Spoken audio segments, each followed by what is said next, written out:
Vamos a arrancar con esta ponencia.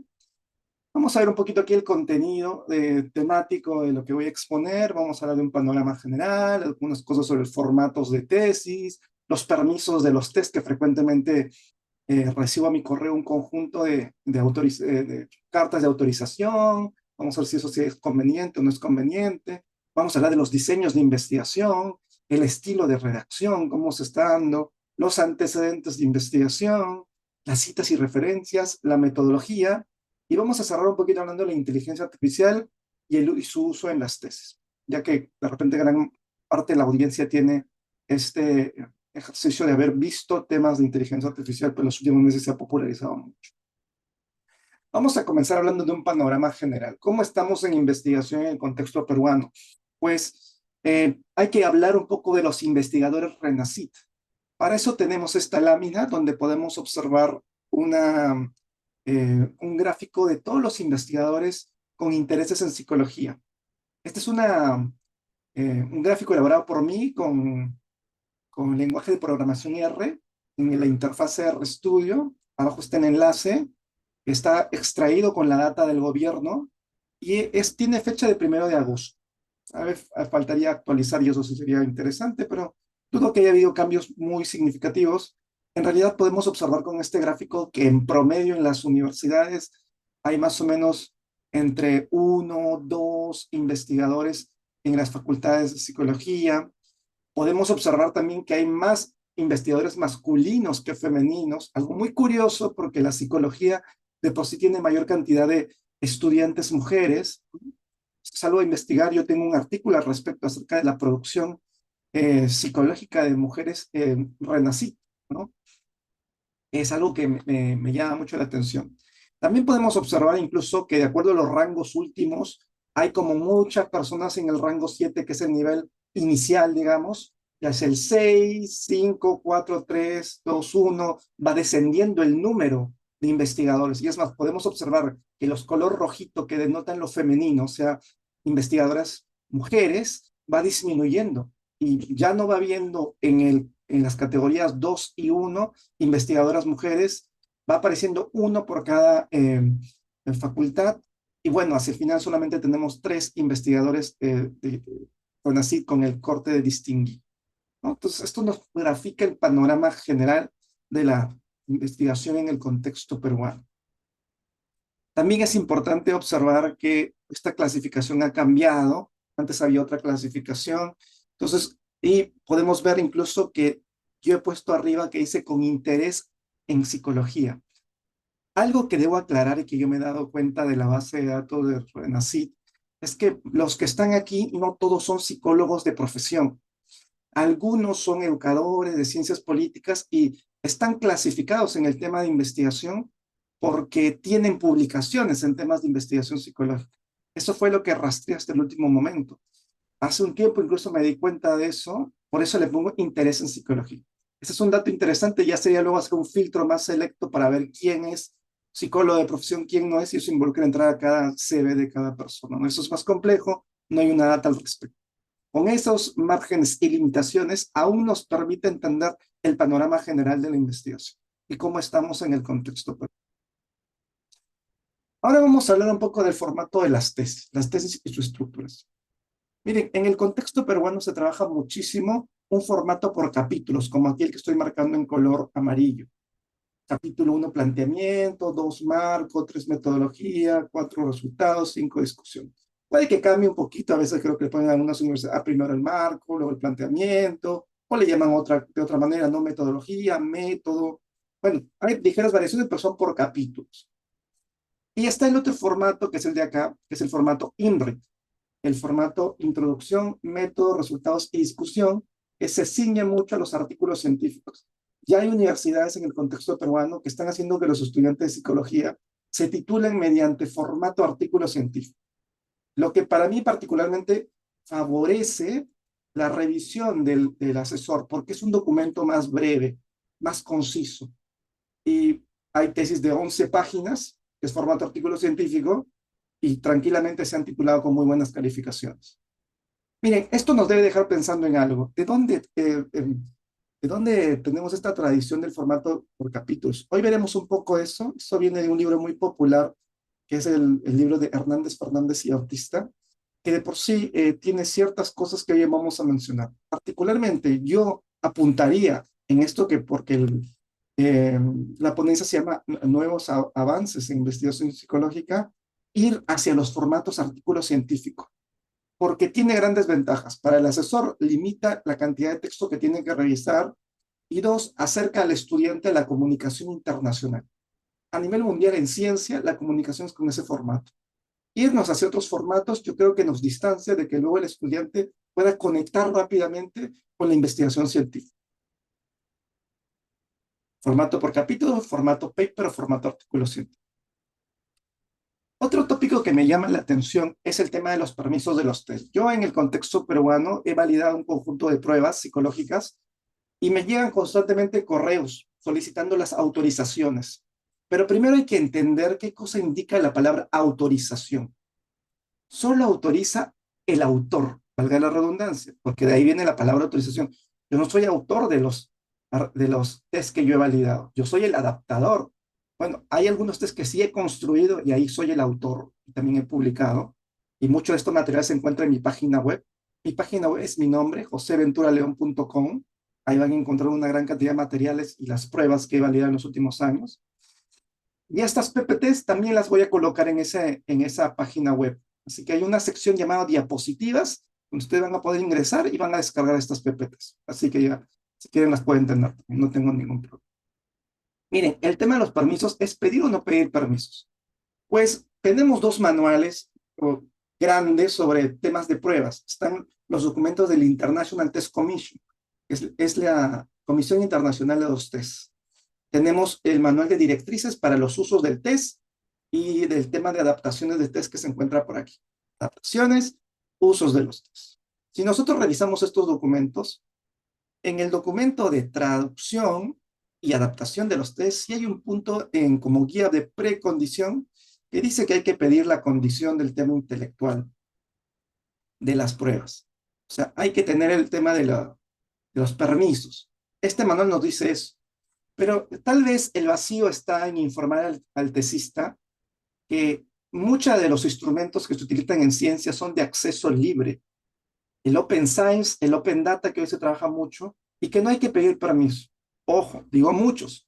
Normalmente si ya la prueba pertenece a una editorial, que yo no recomiendo utilizar pruebas de editorial para fines de investigación que involucran muchos costos en cuestión de dinero, entonces, salvo esos casos, casi el resto de test son test de material público, de dominio público. Algunas revistas incluso tienen esto de los Creative Commons, que son licencias, que nos dicen qué tipo de uso le puedo dar. Contar que no hay un tema comercial, o sea, que usted no vaya a hacer un tema comercial. La tesis tiene un fin académico, investigativo, puede utilizar los documentos. ¿Cómo me puedo dar cuenta de eso? Miren, algunas formas de darme cuenta de eso es buscando en el test dónde proviene y revisar el documento. Entonces, yo puedo ver que este test de Rosenberg, que yo validé en el contexto peruano hace unos años, y es el que más me solicitan, constantemente me piden la autorización. Pero miren, si nosotros vamos a la página del Departamento de Sociología de la Universidad de Maryland, encontramos que dice que este test es ahora de dominio público, lo que significa que usted puede usarlo sin coste o sin notificar al Departamento de Sociología. Es decir, en pocas palabras, es libre. No tendríamos por qué pedir permiso. Ahora, yo entiendo que las universidades, varias de ellas, han hecho un trámite administrativo de esto. Piden al estudiante, incluso con cartas muy formales, eh, que tengan la autorización de las personas. Pero podrían poner un pantallazo de esto y esta es la evidencia de que no hay que pedir permiso. No siempre se tiene que pedir permiso. ¿Ya? Es más, hace poco estuve conversando con el doctor Muñiz, tuve oportunidad de compartir, vino aquí a Lima hace no mucho, una semana, y pude conversar con él y almorzar y cenar con otro colega junto con él, y cuando le hago la pregunta, doctor, ¿sucede esto un poco en el contexto peruano?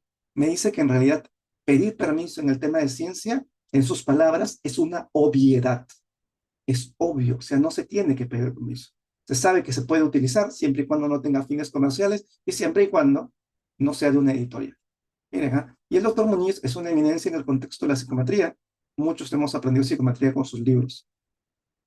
Ahora, también en alguna ocasión pude revisar la página de Ed Diener. Yo participé en la elaboración de la validación de esta prueba en el contexto peruano, una prueba de satisfacción con la vida. Y cuando uno de mis tesistas de doctorado quiso escribirle a Ed Diener, él le respondió muy corto: ve a mi página web, le dijo. Y cuando fue a su página web encontró esto. Miren qué dice: la escala tiene copyright, pero puede ser utilizada sin permiso ni coste alguno por los profesionales, practicantes o investigadores, y simplemente tiene que dar crédito a la escala, ¿no? Y ahí dice de quién le pertenece. Pues que hay que dar crédito al autor, hay que citar. Con eso es suficiente.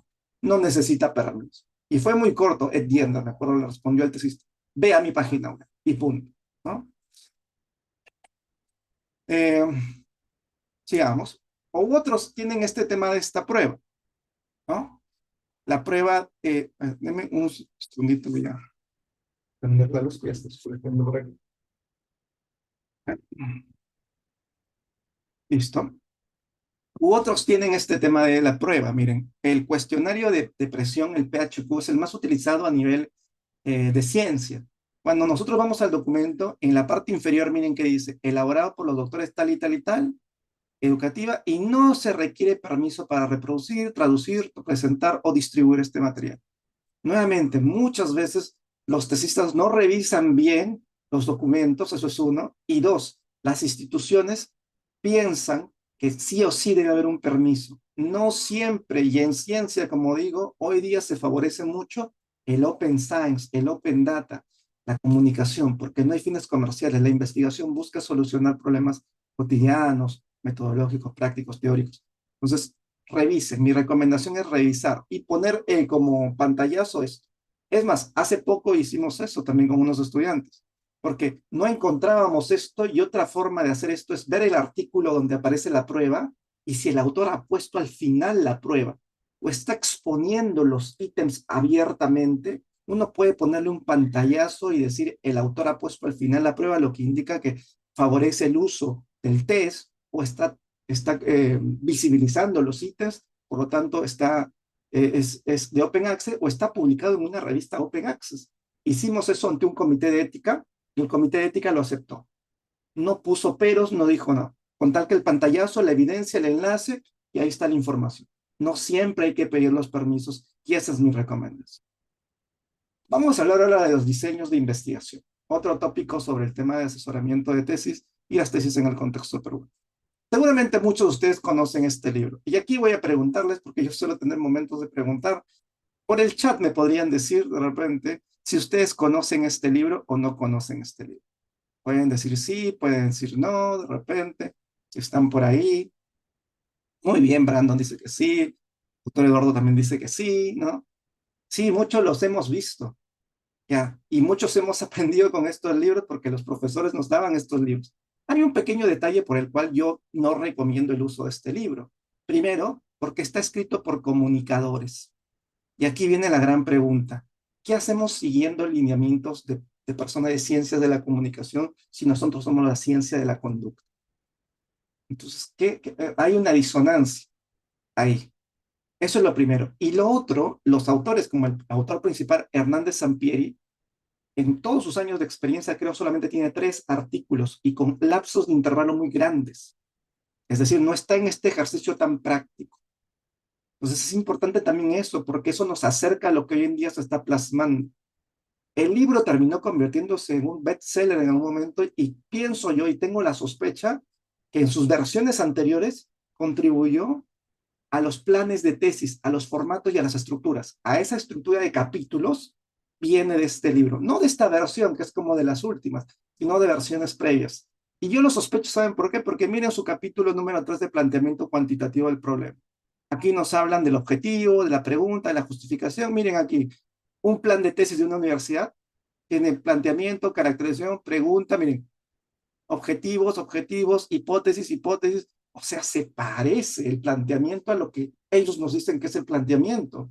Nuevamente, muy vendido, muy difundido, pero no son psicólogos de profesión, no tienen publicaciones frecuentes, no es un libro que pueda ser consultado por un psicólogo, específicamente, como digo, porque no son psicólogos que escriben esto. Cada ciencia tiene sus particularidades.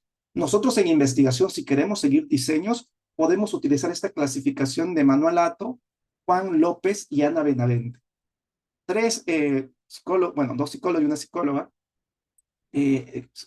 españoles que tienen un artículo bien simpático, gratuito, no cuesta ni un sol, ¿okay? Que puedan revisarlo poniendo este título en internet y entender los diferentes diseños de investigación. Más está enfocado en investigación cuantitativa, ¿ya? Porque ellos son más de ese corte. Pero tiene un muy buen ejemplo. Ahora, lo que sí entiendo, ¿saben? Es que es un poco denso. Yo lo leí como 3 veces para entenderlo bien, y entonces a veces al que inicia en tesis, en investigación, no le gusta un poco esto, ¿no? Quiere un poco más la parte más práctica, pero si tienen un asesoramiento y los acompaña un docente o un investigador, tranquilamente puede ser muy digerible la lectura y también podría entender la amplitud de cosas que tiene. Mi recomendación en diseños de investigación es esta. Y otra recomendación mía en los diseños de investigación es cuando me preguntan, ¿qué libro puedo leer para aprender diseño de investigación? Yo digo, ninguno. Si usted quiere aprender diseño de investigación, revise artículos científicos publicados en muy buenas revistas y vea las metodologías que han seguido. Vaya a su sección método y vea los procedimientos. Ese es un excelente aprendizaje de ver diseños de investigación. Yo he aprendido así los diseños de investigación que actualmente conozco y he publicado viendo artículos de buenas revistas, uno en Scopus, que son muy, en un alto impacto, y luego sobre eso tratando de reproducir algunos de sus procedimientos, haciéndolos en el contexto de Perú. Saliendo de los diseños, vamos a entrar a hablar ahora un poco sobre los estilos de redacción. Y ahí está el tema del manual APA, la cuarta edición, que es el documento que es cuarta en español, séptima en inglés, que estamos utilizando. Miren, es común encontrar textos de esta manera. Aquí pregunto nuevamente y me pueden decir por el chat. ¿Han visto documentos así, donde hay un autor, su expresión, un autor, su expresión, un autor, su expresión? ¿Han visto documentos de tesis por ahí, los que estén en tesis de esta manera, con estas características? Autor, texto, autor, texto, autor, texto. ¿O no lo han visto? Sí, y exige eso muchos asesores. Correcto, sí, ¿no? Ahí eso nos decía Andrés, ¿sí? Evelyn también, Rosa. ¿Sabían que esta forma de redactar atenta contra los principios de redacción del manual de redacción APA? Miren, eso es lo interesante, ¿ah? Estamos aquí justamente para plantear amigablemente ciertas mejoras y beneficios en temas de investigación psicológica. Cuando yo enseño actualmente en un doctorado, y cuando planteo esto, cada semestre de doctorado, que son nuevos asesorados, se sorprenden. Muchos de ellos son profesores también de universidad. Y cuando me dicen, pero el profesor anterior no me dijo eso, ¿no? Entonces ahí tenemos que tener algo, el estándar. ¿Cuál es el estándar? El manual de redacción APA, que es con lo que nos regimos todos. En la página 111 y 112 hay un apartado que lo he pegado aquí que dice la importancia de la continuidad y la fluidez. Y en el 4.2 de esa sección dice transiciones. Este texto adolece de transiciones. Las transiciones son conectores. O sea, el sin embargo, el no obstante, el además, en consecuencia, en tal sentido. Esta misma versión tradicional, en la versión correcta, se convierte aquí de esta manera.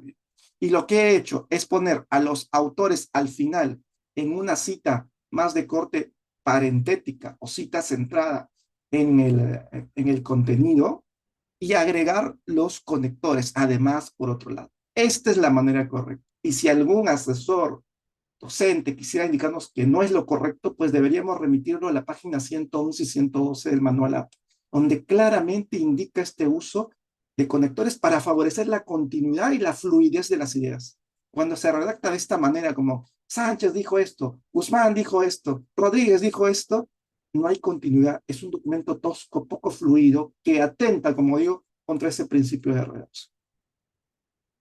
Siguiente elemento en la redacción. Vamos a ver, ¿han visto textos de esta manera en las tesis? Donde hay un texto grandote y al final hay un autor, ¿no? Texto grandote, un autor.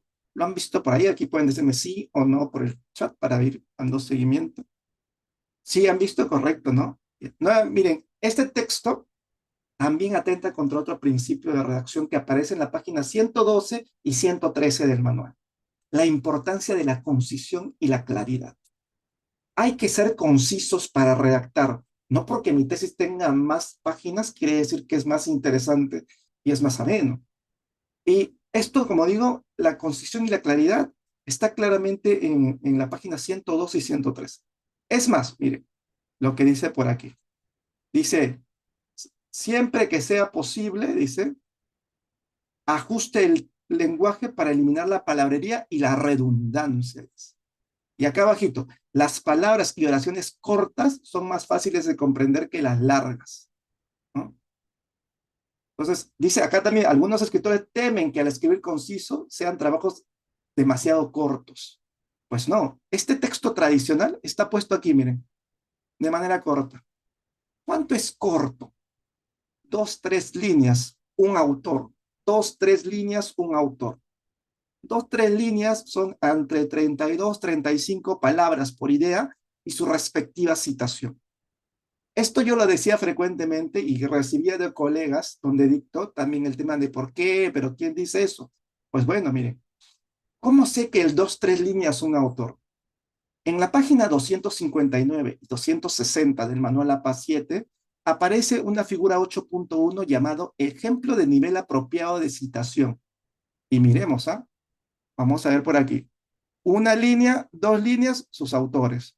Una línea, dos líneas, tres líneas, sus autores. Ahí está el dos, tres líneas, un autor. Dos, tres líneas, un autor. Si alguien quisiera decirnos, no, usted está siendo muy corto, no, usted tiene que extenderse más, pues estoy atentando contra ser conciso, claro.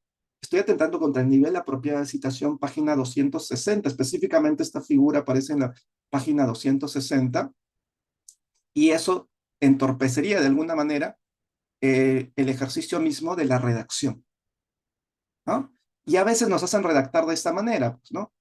Simplemente ponemos aquí a los autores como Navas y luego escribimos, miren. Pero miren cuántas líneas voy y todavía no pongo otro autor.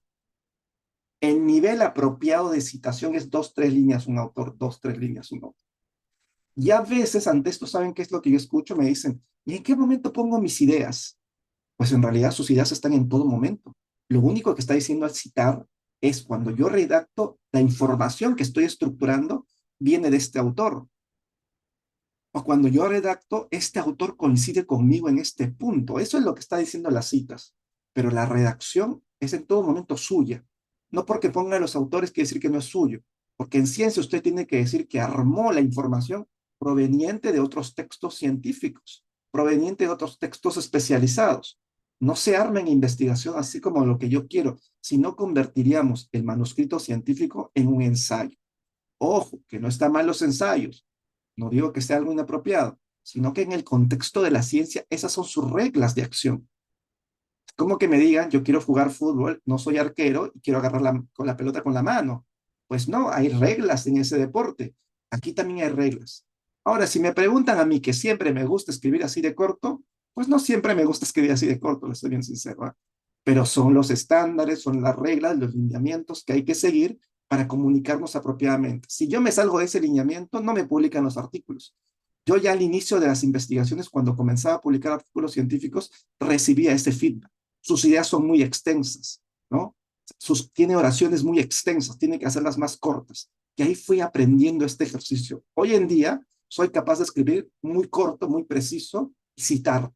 Este es un entrenamiento y es una habilidad que debemos desarrollar porque en realidad nos ajustaríamos mucho a los documentos científicos. Sin embargo, aún prevalecen estas formas de citación o de redacción, perdón, que lo que entorpecen es alejarnos de lo que es la comunicación internacional y de la forma apropiada con la cual uno escribe.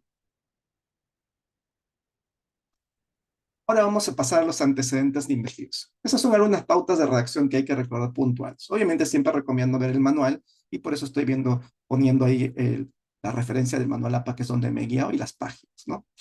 Los antecedentes de investigación. Pregunta aquí también. ¿Han visto esta estructuración en antecedentes de investigación que nos hacen hacer?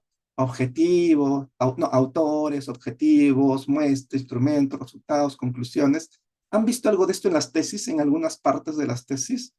Muy bien, ahí Andrés nos responde rápidamente, sí. Todo el rato, dice él. Muy clásico, dice Rosa. Brandon también dice, sí, estamos bien, muy bien. Sí lo han visto. Ahora les diré que yo cuando llego a la, correcto, el doctor Eduardo también dice, es muy común, yo cuando llego a la investigación, como siempre he sido muy curioso en realidad, digo, ¿y por qué escribimos así? Si cuando yo escribo los artículos científicos, en ningún momento veo esto, digo. Lo veo en las tesis, que es documento también científico, y no lo veo en los artículos. Y durante un tiempo me dejé convencer, dije, ya bueno, si la universidad lo pide así, así haré. Ya no reclamaba, no hacía, pero ya en un punto, cuando comencé a aprender más investigación y me fui haciendo un poquito más cuestionador de estas cosas, dije, voy a buscar esta información. Algo que les he de contar, así como estando entre nosotros, en realidad a mí siempre me ha gustado la lectura desde que era estudiante en el pregrado. Y yo me acordé cuando vi ese formato en un momento, como que vino a mi mente así como una epifanía. Esto lo he visto en algún lado, dije. Y yo me acuerdo que en mi época universitaria me dejaron leer el libro de metodología de investigación de Sampieri en la versión cuarta. Felizmente con el internet aún no puede acceder, encontrar las versiones antiguas que antes no estaban. Y encontré que en su página 77 en la parte final, miren qué aparece. Citas o datos bibliográficos, problema de investigación, sujeto, procedimiento, resultados, conclusiones. ¿Se parece o no se parece a esto? A ver, digan ustedes, ¿sí o no ahí por el... ¿Se parece esta estructuración, esto que aparece aquí abajo? Por ahí me van diciendo, sí, ¿no? Se parece, dice Rosa. Se parece un poco, ¿no? Mucho, dice Andrés. Miren, ahí fue donde comencé a sospechar que tal vez guiaron en una época en el contexto peruano con este libro. Y porque la investigación, les diré que ha comenzado a crecer en el 2014 con la implementación de la SUMEO. Y ahí yo también comienzo un poco a interesarme en la investigación y luego a ser docente investigador en otra casa de estudios. Y miren, pero ¿saben qué es lo curioso? Incluso con el libro, da aquí en la página 77, ahí está la página de fuente, como para decir que no les miento, y en la 78 da un ejemplo de esto. Pero cuando uno va a la página 74 y 75 del libro y explica el uso de esto, te dice, la finalidad de esto es ilustrar la manera en que se realiza esta recopilación en fichas o notas de trabajo bibliográfico. Es decir, la utilidad de esto era una forma de organizar la información. No decía ahí que es una forma de redactar la información de los antecedentes. Es más, en la quinta edición de este libro, esta frase desaparece porque los autores implementan algo que llaman mapping, como otra técnica que les va a ayudar a organizar la información. Ni siquiera es culpa de los autores, ¿eh? Porque ellos no están diciendo que esto sea una forma de redacción, sino una forma de organización. De repente aquí en la ponencia, los más antiguos, sabemos que antes estudiábamos como con fichas bibliográficas, así tipo tarjetitas y poníamos nuestra información, ¿no? Entonces era algo así, no tenía la finalidad de ser una forma de redactar los antecedentes. Era un backstage, como algo un detrás del telón que tenía que haber. Pero en la redacción del informe teníamos que poner esa información redactada de otra manera. A pesar de eso, esta forma de redacción se popularizó tanto que hoy en día incluso en muchas universidades se redacta así y cuando le decimos al asesor que no es así, hasta lo increpa, dice, pero ¿por qué? No, esta debe ser la forma. Y en realidad, ¿saben dónde comencé a atacar esta forma de redacción que, como les comento, es inapropiada? Cuando les mostré la evidencia de que no es una manera de redactar, sino de recopilar información y de que incrementa el porcentaje de Turnitin, porque prácticamente es el resumen parafraseado.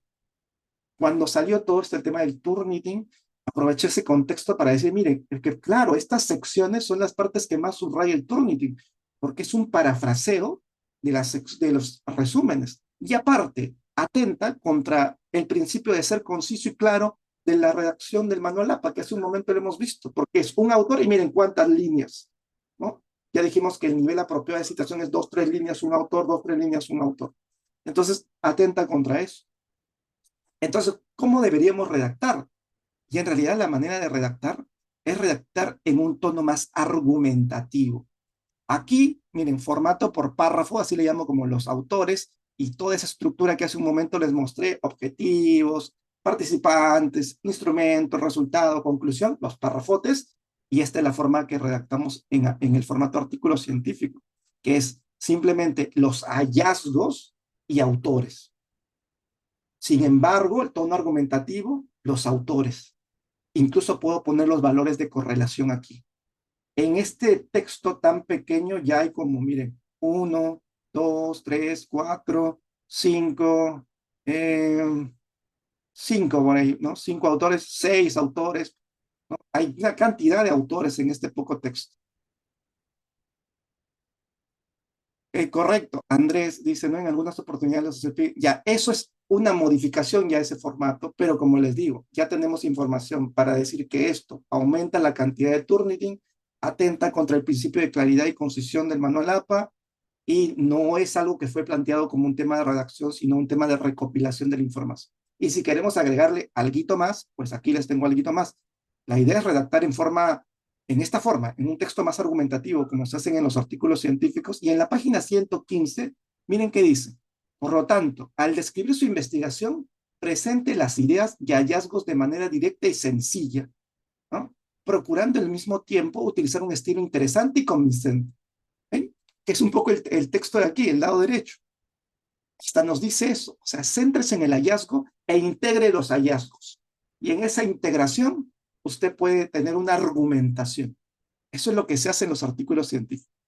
¿Saben qué me han dicho a veces? Porque esto no es la primera vez que lo planteo, ¿no? Pero es que esto es un artículo y la tesis es otro tipo de documento. Sí, pero ambos siguen lineamientos de redacción APA.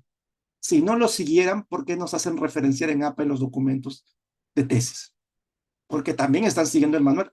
Entonces yo digo a veces, ¿no? Convenientemente, sí podemos utilizar el APA para la citación y redacción, pero no para los principios de redacción. Eso está extraño, digo, ¿no? Y créanme que esto es un tema de todos los días, ¿ah? Sigo recibiendo promociones en el doctorado que enseño y siguen apareciendo nuevamente estos formatos por párrafo. Esta es la razón por la cual también acepté la invitación, muy gustosa, de los organizadores, porque me gustaría que se siga difundiendo, que se siga reflexionando sobre cómo estamos haciendo las investigaciones en el contexto peruano. Y si con estos aportes podemos cambiar algo, pues enhorabuena, porque en realidad nos acercaríamos más a la comunicación de documentos internacionales y haríamos que la psicología en el contexto peruano se torne un poco más científica y menos elocuente, sino más con evidencias. Por aquí, bueno, Andrés nos comentaba eso del título, Brando nos dice, lineamiento es Vancouver. No, en el Vancouver no, o sea, si te me preguntas que no he visto en el documento que hay algo así tan textual como esto, pero sí he escrito, Brandon, en revistas médicas. Y sabes que las revistas médicas, por ejemplo, su comunicación por artículos es en promedio 3.000 palabras. Son también muy concisos. Si uno revisa documento de ciencia médica, muchos documentos son muy concisos en su comunicación. Y yo te podría decir que en cuanto a ser conciso y claro, tienen ese lineamiento. No tengo a la mano ahora el Vancouver como para decirte, pero por mi experiencia viendo documentos médicos, sí siguen estos lineamientos. Hay un poco como esto en ciencia. ¿Cómo lo sé? Como digo, por las revisiones de los documentos. Sí, correcto, el Vancouver no tiene, y es más, y por eso como APA se para como actualizando cada 10 años, Andrés, el tema es que ha sido como ampliamente utilizado. En muchas casas de estudio, al menos para las tesis, utilizan más APA que Vancouver a pesar de ser ciencias médicas. No en todas, pero en muchos de ellos. Pues eso está alineado. Y bueno, en psicología nosotros seguimos mucho el tema de APA. Vancouver tal vez cuando sean más ciencias médicas o ciencias de la salud. Bueno, sigamos. Vamos a entrar ahora un poco a la parte de referencias, citas y referencias. Miren, algo que yo suelo encontrar es que los tesistas sufren muchísimo con el tema de hacer APA. Antes había este meme que decían que sería el mundo sin APA y la gente estaba muy feliz y muy contenta porque no existía el APA. Lo que pasa es que yo creo, digo, es que la gente no conoce todavía los gestores de referencia, como el Mendeley o el Sotero. Yo utilizo más Mendeley, he utilizado Sotero también, pero un poco menos. Me he acostumbrado a usar Mendeley, pero los dos son muy potentes, ¿ah? Y de esto hay tutoriales, una gran cantidad en YouTube que ustedes pueden consultar y automáticamente uno ya encuentra en estas herramientas formas rápidas de hacer el citado y referencia. Por ejemplo, aquí, miren, vamos a ver el poderío que tiene el Mendeley. este es un ejemplo de esto. Vamos a verlo aquí. Uno comienza a redactar de pronto así su tesis, dice, bueno, uno de los aspectos más importantes, dice, de la depresión, ¿no? Y dice, ah, bueno, esto yo me acuerdo que lo he visto en un lado, ya lo he subido en mi Mendeley, en APA 7, muy bien, entonces voy a insertar esto, voy a buscar al autor, ah, este autor era, y uno dice, muy bien, pongo aquí, aquí me acuerdo que está, le agrego, y ya está, ya tengo mi cita en APA 7. Voy a poner en mi sección referencia, le voy a poner insertar, bibliografía, y ya aparece mi referencia. Sigo redactando además en las madres gestantes. Ah, muy bien, eso me acuerdo que también lo tengo en otro documento, que ya lo cargué a mi Mendeley. Moreira y automáticamente se genera Moreira, ¿no? Miren, nuevamente sigo redactando de repente algunas cosas más. Ah, sí, voy a... Entonces, miren, me preocupo por la redacción. Ya no me preocupo tanto por la citación o el referenciado, solo en cosas, detalles y pequeños elementos de calidad. Pero miren la rapidez con la cual uno inserta citas e inserta referencias bibliográficas. Este es el poder de los gestores de referencia. Si usted quiere hacer una tesis o una investigación prudente e incluso con menos errores en citaciones, tiene que aprender un gestor de referencia. Mínimamente un Mendeley o un Sotero. Hay otros, ¿eh? Hay EndNote también, pero cuesta. Estos no son de costo, son de acceso libre.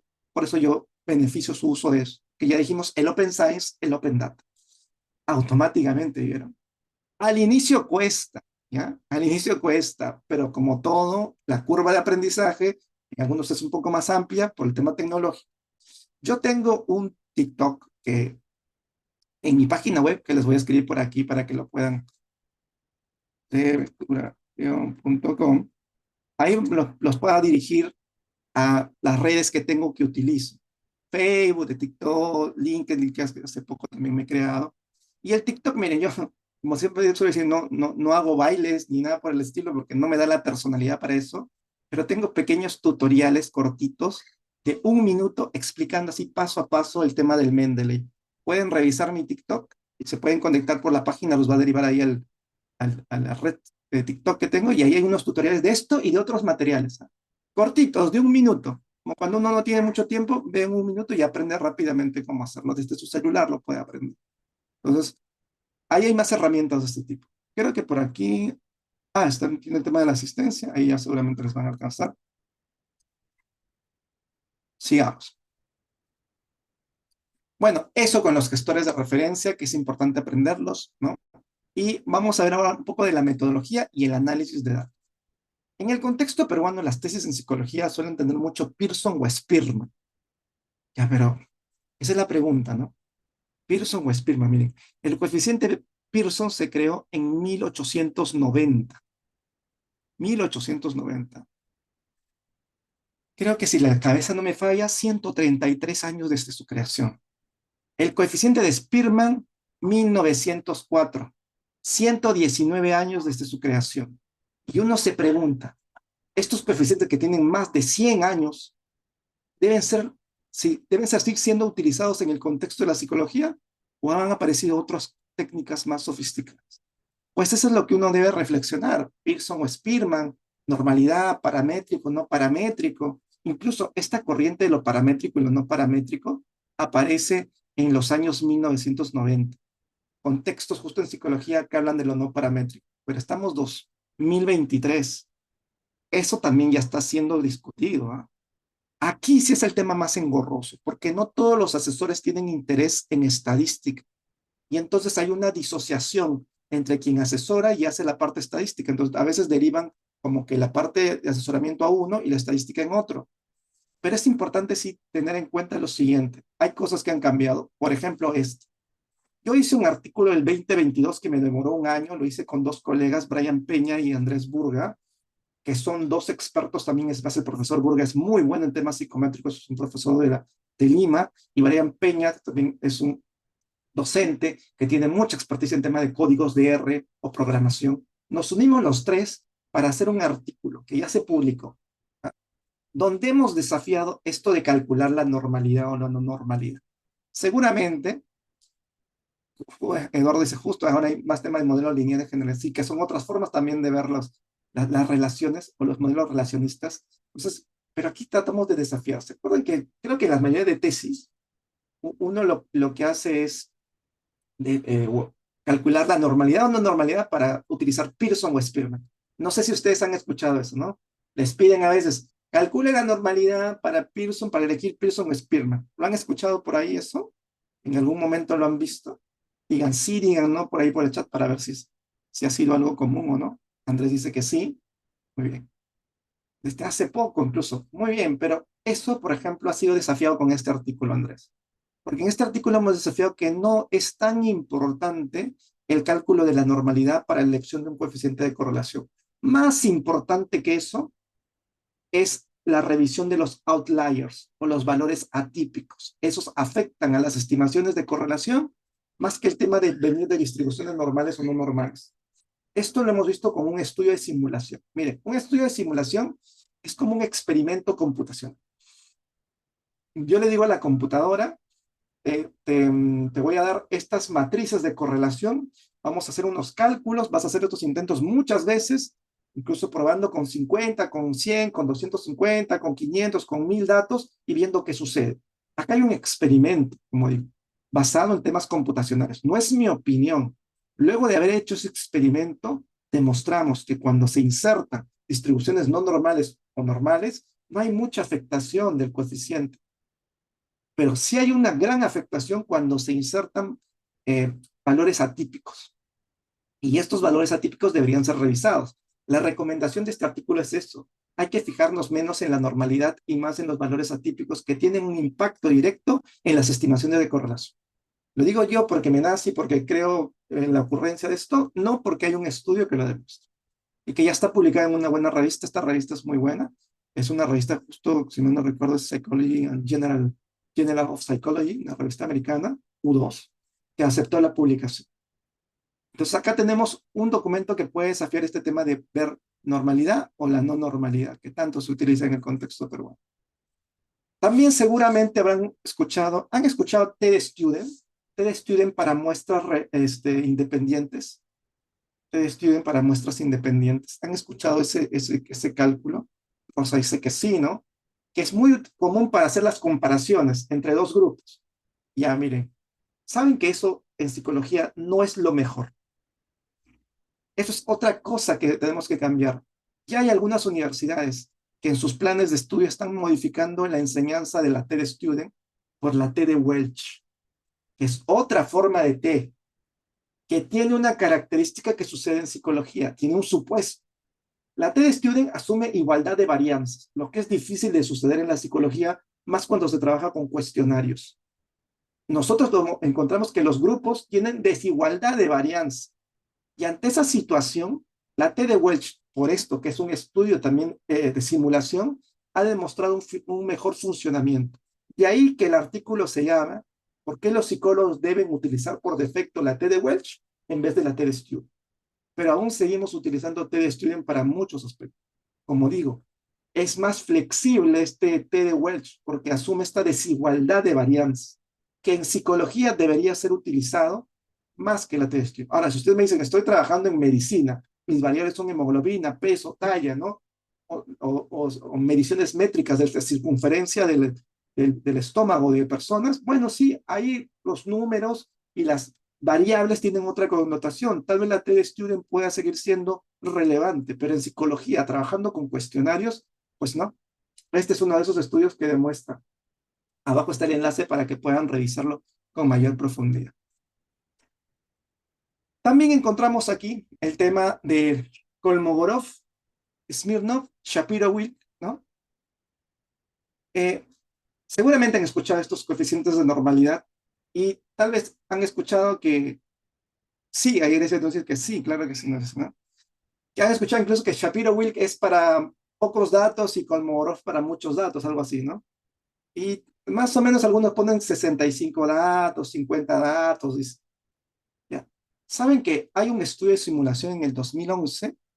La estadística que en el 2011 de Razali y Wa, donde nos indica que para la utilización del Kolmogorov-Smirnov, como vemos en este gráfico de aquí, KS rojito, más o menos necesitamos para encontrar una potencia estadística de 0.80, que es la mínima, más de 1000 datos.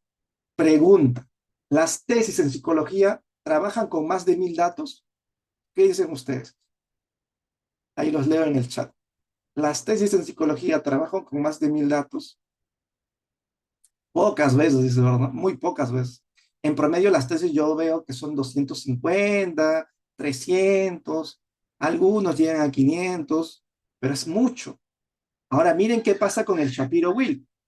El Shapiro-Wilk, más o menos, aquí ya se tiene más de 0,80, o sea, de potencia, y es con cerca de 200 participantes se tiene buena potencia.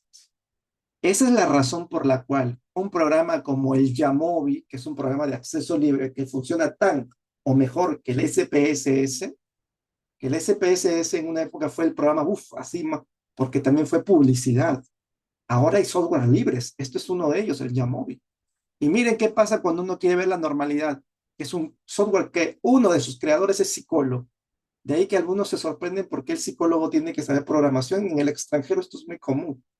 Acá en el Perú es bastante extraño y a veces uno dice, programación, eso no es algo del psicólogo, ¿no? Sí, está en las mallas curriculares en otros países. Y miren, Shapiro Will, si acaso quisiera calcular por último ya la normalidad, aunque he dicho que no es lo más conveniente, al menos en el tema de correlaciones, pero en el tema de comparaciones podríamos usar todavía esto, entonces debe ser por default el Shapiro Will. ¿Lo digo yo? No, hay un estudio de simulación que nos va advirtiendo de esto, que es el de Razal igual en el 2011, ya miren, ¿ah? Y también ya no inserta con Kolmogorov, porque sabe que es muy exigente en la cantidad de muestra que requiere para probar y para utilizar el coeficiente. Este es otro cambio que ha tenido, este es otro avance de la psicología, bueno, ni tan avance pues que es 2011, pero que nosotros tenemos que ir modificando e implementando en nuestras prácticas como asesores o como tesistas o futuras tesistas. Bueno, y ya para entrar en asuntos más serios también, los dos modelos que hoy en día en psicología se utilizan con más frecuencia son los modelos de ecuaciones estructurales, SEM en español, por sus siglas en inglés, Structural Equation Modeling, muy utilizados en revistas muy importantes. Es una de las técnicas más predilectas en psicología por la naturaleza que tiene de trabajar conceptos. En psicología trabajamos mucho o en gran medida conceptos. Y la otra técnica que está saliendo y que hace poco he hecho una ponencia al respecto. También pueden encontrar estos videos de ponencias en mi página web, si así lo desean y pueden revisar, que es el análisis de redes. Yo he asesorado ya algunas tesis de pregrado en análisis de redes, solo para demostrar que es posible hacer estas técnicas con estudiantes de pregrado. Toda una promoción completa con análisis de redes. La técnica nueva, que nace en el 2006, a la fecha tiene 17 años, pero es llevada a la psicopatología inicialmente en el 2013 y los últimos avances en psiconetría, jugando un poco con net de red en inglés, es 2017, 2020, o sea, es una técnica que está en su desarrollo, pero se acordarán que aquí en un tiempo va a ser una de las técnicas más importantes en la psicología, tanto como SEM. ¿Ah? Andrés nos pregunta por aquí, nos dice, ahora también se está trabajando SEM, pero y ahora los bases de SEM, que se debería tener un modelo teórico para base. Sí, SEM es otro postulado que también existe, pero sigue estando dentro de todas las ramificaciones del marco de variables latentes. Ahí también encontramos a la IRT, teoría de respuesta al ítem, también sigue siendo eh, el marco de las variables latentes. En cambio, las redes, Andrés, tienen otros postulados. Incluso las redes, como no suponen un factor detrás, y son las interacciones, entre comillas, lo que está produciendo el fenómeno de estudio, puede ajustarse bastante bien a algunas en teorías psicológicas, como teorías sistémicas, modelos interconductistas, modelos interaccionistas, donde lo que sabemos es que esos modelos, por su naturaleza, no asumen tampoco conceptos, son variables más observables o que las interacciones es lo más importante. Qué importante es esto, como digo, que vayamos yéndonos hacia este lado. Bueno, SEM ya tiene uso en el Perú, yo diría desde hace unos 10 años, y análisis de redes debe tener hace unos 3 años o 2 años en el Perú, pero en otros países, como les digo, está teniendo ya hace unos 10, 13 años, 15 años de utilización. ¿Eh? Bueno, ahí tenemos estas técnicas como para ir mirando hacia el futuro. Y bueno, lo que les decía, ¿no? La importancia de entender un modelo estadístico. Un modelo tiene supuestos. O sea, hay cosas de consideración. Por ejemplo, SEM tiene la epistemología de saber que hay indicadores, comportamientos que están siendo explicados por un factor escondido, un factor latente. Esa es su manera, esa es su naturaleza. Sobre esos principios se construyen ciertas fórmulas. Análisis de redes. Es un modelo estadístico que tiene el argumento de que es en las interacciones donde ocurre el fenómeno. Sobre esa epistemología se construyen fórmulas. Eso es lo que a veces no se suele entender al respecto de estos asuntos. Bueno, Carlos, luego me preguntarás eso de SEO. No, no he escuchado eso de SEO que me estás refiriendo. Vamos a entrar aquí también a hablar un poquito sobre el tema de los objetivos. Y es que muchas veces los objetivos de tesis no se ajustan a las técnicas estadísticas. Yo tengo la sospecha que esto ocurre porque quien enseña la parte conceptual y no conoce de estadística no sabe cómo esos objetivos van a ser puestos luego en la sección resultados. Y a veces sucede esto, mire, un objetivo una tesis con un objetivo correlacional que tiene una tabla de niveles y rompe la coherencia metodológica, porque ¿qué sentido tiene plasmar niveles en un estudio correlacional? Algunas observaciones es que esto no es coherente con el objetivo de la investigación. Determinar los puntos de corte de cada nivel es complejo. ¿Cuánto es el valor de bajo, de medio, de alto, no?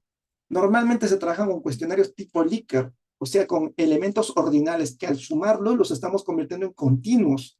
Estamos haciendo ya una pequeña transformación. Luego regresarlos a ordinales, estamos la transformación regresando a la otra transformación. Mire. No, la prueba, de repente algunas pruebas no han demostrado tener un factor general como para sumar todos los ítems también y sacar esto.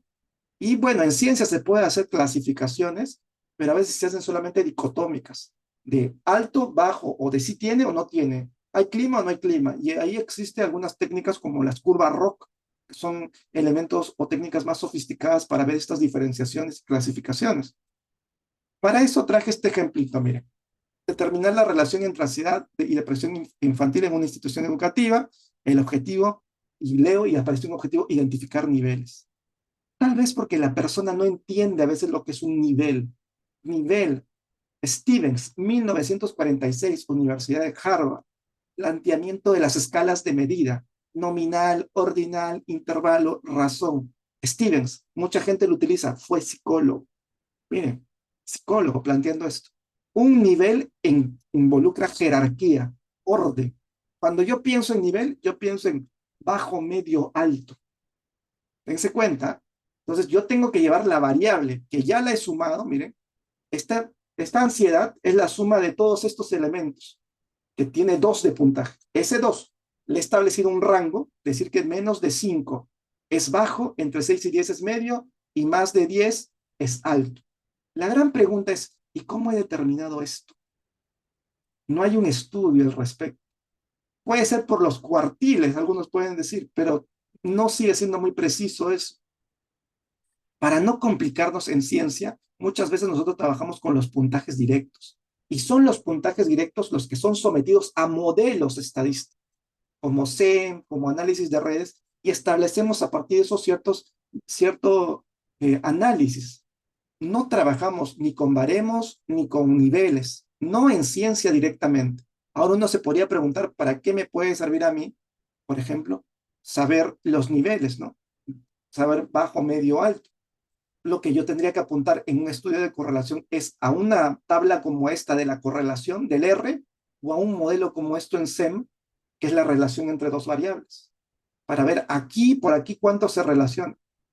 Por último, sí podría ser una diferencia por varones y mujeres, pero estos valores de aquí son puntajes medios. Un puntaje medio es un promedio.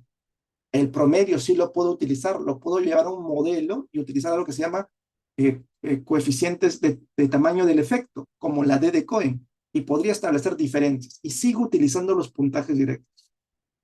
Nuevamente, si yo pongo nivel, involucra medio, bajo, alto, no suele ser utilizado en la ciencia, tiene problemas y en ciencia trabajamos directamente con puntajes directos, utilizamos modelos como SEM, como análisis de redes, como tamaños del efecto, y eso se alinea más a lo que hacemos. Sin embargo, hay una práctica de este tipo todavía en las tesis que tenemos que modificar. Ya para ir llegando al final de la ponencia, pues estoy viendo el tiempo.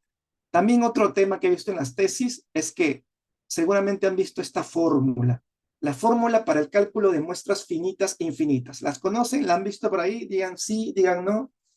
De William Cochran en 1953 que plantea, sí, ¿no? La utilizan todo el rato por ahí, dicen, no siempre. Ya, ahora saben que esas técnicas o esa fórmula no se utiliza para todo diseño de investigación. Esta fórmula originalmente o es para un estudio de prevalencia en medicina, porque sirve para utilizar proporciones o para calcular la media promedia de un grupo. El gran detalle es que si usted tiene un diseño, supongamos como en psicología, yo soy psicólogo de profesión, de las propiedades psicométricas, hay una calculadora propia para ese diseño. Si usted hace diferencias de T de Student, T de Welch, hay una fórmula para calcular tamaño de muestra para ese tipo de diseño. Eso nos dice que esta fórmula utilizada en muestras finitas e infinitas solo podría tener sentido en la medicina y en estudios de prevalencia, que son muy inusuales en psicología. No digo que no ocurra. Ahí podría tener sentido si alguien hace un estudio de prevalencia sobre la depresión en el contexto peruano, más epidemiológico, pero no si está haciendo un estudio psicométrico o un estudio correlacional. Hay otras fórmulas para eso. Y ese también ha sido el gran error.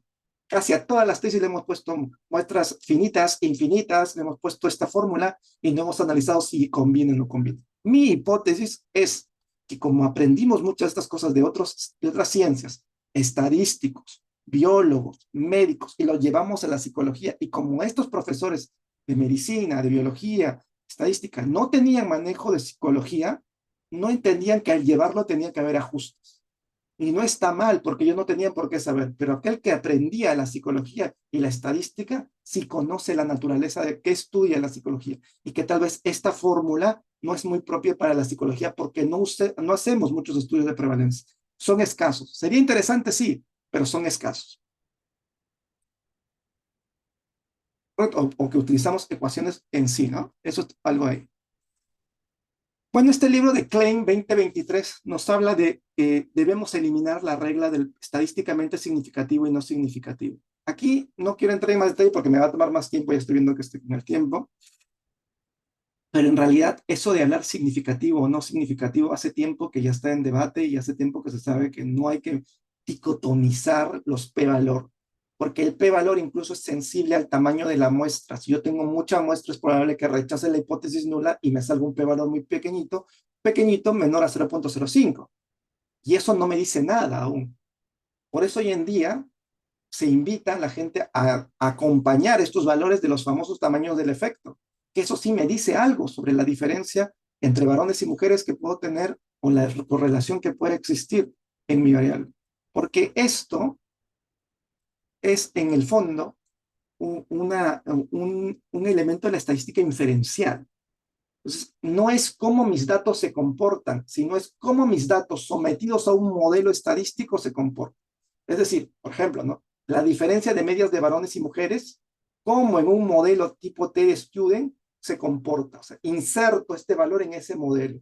Y ya no es sobre mis datos, es el contraste de mis datos con un modelo estadístico. Eso lo cambia todo, porque decir que algo es significativo, no estamos diciendo que es significativo aquí, en este plano, sino en un plano hipotético. Es significativo a la luz de un modelo estadístico. Y eso no quiere decir que significativo sea igual a relevante o importante. Para este punto nos tomaría más tiempo, voy a quedar atento a sus preguntas si existen en este tema, pero mi invitación es no dicotomizar el p-valor y simplemente reportarlo y acompañarlo del tamaño del efecto. La recomendación del tamaño del efecto aparece en los manuales APA desde la sexta edición y Klein en este libro, que es un autor clásico, ya recomienda su no dicotomización porque eso ha traído problemas serios en ciencia. Correcto, Andrea, hay todo un tema con el p-hacking y estos temas de seguirnos por el p-valor. Inteligencia artificial y uso. Y con esto voy terminando. Miren, en el último meses se ha implementado ya todo el tema de inteligencia artificial con el ChatGPT, Claude, Bing Chat, ¿no? Y otras fuentes de BAR, que son ahora chats de inteligencia artificial que utilizamos para redacción. Como el ChatGPT, que uno le podría decir de repente algo como esto, realiza un ensayo sobre la ansiedad considerando el formato APA y comienza a redactar el ChatGPT, ¿no? Y el estudiante nos puede engañar en realidad también. Podemos creer que estamos engañando también a los citas. Miren, lo está redactando, le está poniendo las citas, ¿no? Le está poniendo todas las citas. Claro, aquí hay que tener cuidado porque a veces se inventa citas, ¿no?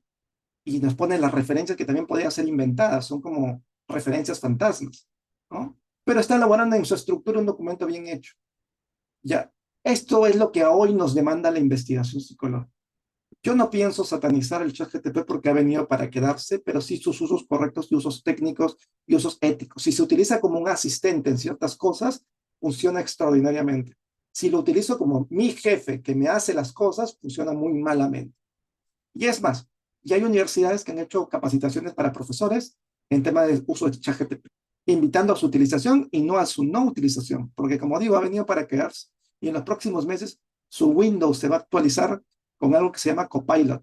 El Copilot va a hacer que automáticamente, mediante un texto, usted le diga, ábrame Word y lo va a abrir Word. O sea, ese tema de inteligencia artificial ha venido para quedarse. Si sabemos utilizarlo apropiadamente, creo que podemos potencializar, automatizar ciertos procesos y hacer más rápido ciertas cosas.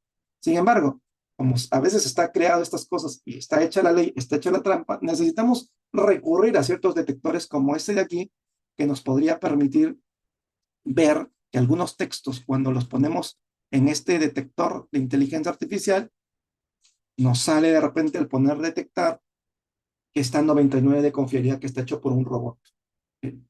Esta es uno bueno. El único problema que ha tenido este en los últimos meses es que ha recortado a 500 caracteres. Antes tenía hasta 2000 caracteres, pero funciona bastante bien para detectar si proviene o no proviene un texto ChatGPT. Igual, estos detectores castigan bastante al español. Están más creados para el inglés. Este es uno de los que menos sucede eso, porque también funciona para español, francés, italiano, inglés. Pero igual, en general, van a ver que si escriben en español, mucho de esto lo que es, digo, castigan porque es de alguna forma no están diseñados todavía mucho para el español, están más para el inglés. Incluso, aquí tenemos otro texto, miren, ¿no? Que ponemos esto, vamos a ponerle detección y, bueno, es el mismo, creo.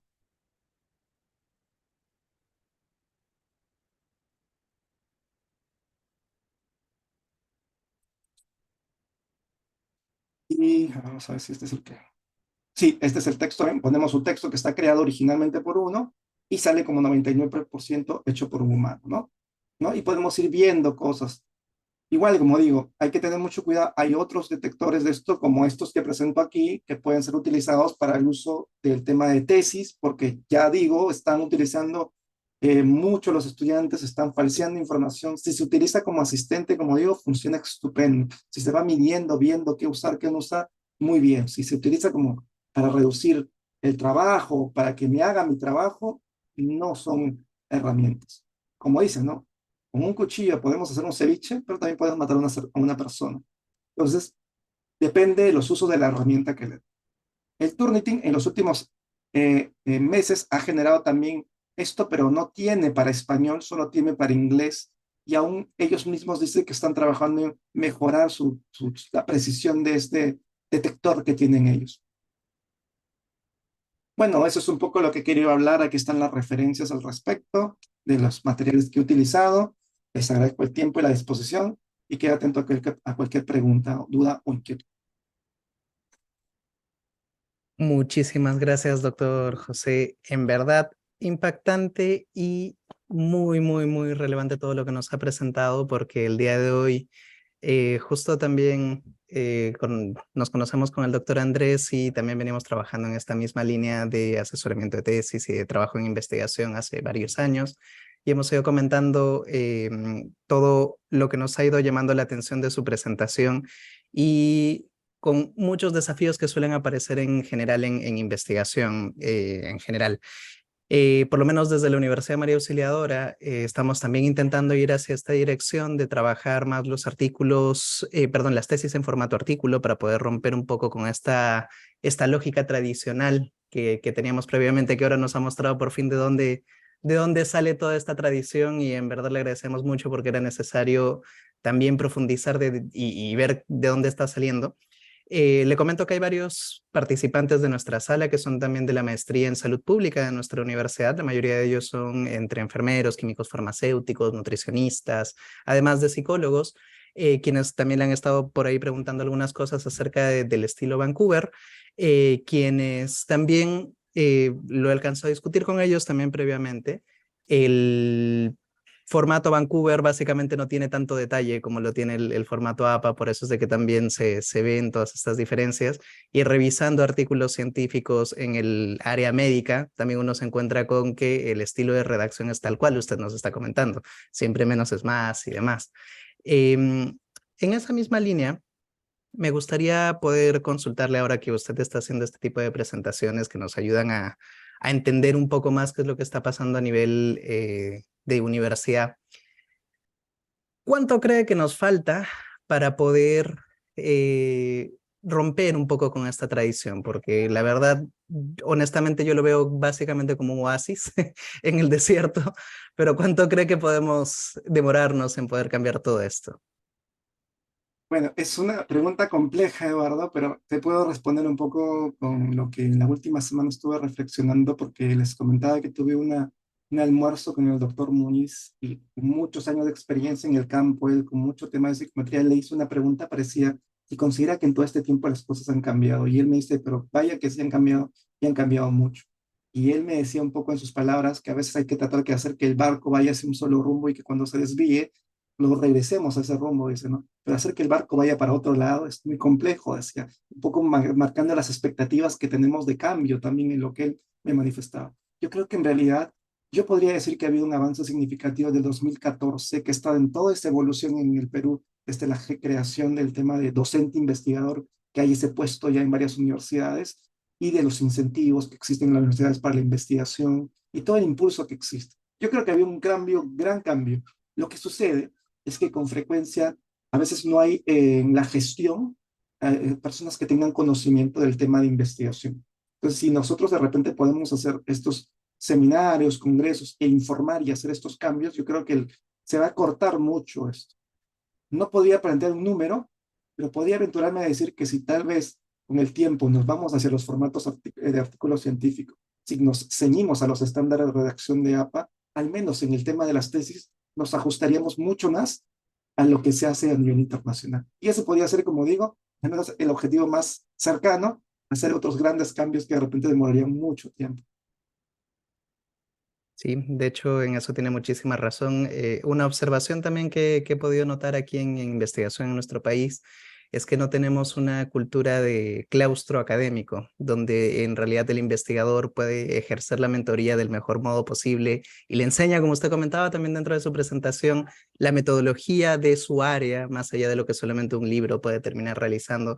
Creo que también podríamos intentar fomentar un poco eso ahora que tenemos la categoría que nos comenta de docente investigador, ver la posibilidad de, que es que se tiene la gestión suficiente, fomentar más mentoría, fomentar más los grupos de investigación guiados por un docente, más allá que solamente los seminarios de tesis y demás. No sé qué opina al respecto. Sí, eso me parece muy importante e incluso ahora me hace acordar un artículo que revisé, no me acuerdo del autor, pero el artículo era un estudio cualitativo que decía cuál es la mejor forma de aprender investigación y le habían preguntado a 15 investigadores y en la sistematización de respuestas, porque era un estudio cualitativo, decían ellos, la mejor forma de aprender investigación es que la persona tenga un mentor, que es un poco lo que tú dices. Ellos coincidían en que hacer más rápido el ejercicio de estas personas que aprenden es guiarse de una persona más que de un libro. Y si esta persona tiene la experticia, entonces ayudaría. De ahí que viene la importancia de los semilleros de investigación, de los grupos de investigación hechos por docentes, y que sí, yo estoy viendo, por ejemplo, donde soy docente investigador, que existe esto y está teniendo en todo el tiempo que va buenos beneficios. Hay estudiantes de pregrado que están publicando artículos científicos en buenas revistas, pero siempre acompañados con. Entonces, eso sería digamos, objetivo puntual, ¿no? El establecimiento de espacios como semilleros o grupos de investigación. Muchísimo por trabajar. Muchísimas gracias también por todas las respuestas y todo lo que nos ha ido ilustrando el día de hoy. Creo que hay muchas cosas más por discutir y espero que podamos contactarlo para futuras situaciones porque definitivamente nos interesa mucho su perspectiva y estoy viendo a partir de los comentarios también que tenemos aquí entre nuestros asistentes ha sido bastante también ilustrador para todos ellos, nos ha cambiado un poco el chip y creo que ese era básicamente el objetivo de su presentación y por eso estábamos tan a gusto de invitarlo. Nuevamente, muchísimas gracias y estamos atentos a usted a cualquier otro evento que podamos invitarlo. Claro que sí, Eduardo. Muchas gracias también a tu organización, a tus gestiones y los mejores éxitos para ustedes. Hasta otra oportunidad. Muchísimas gracias, doctor.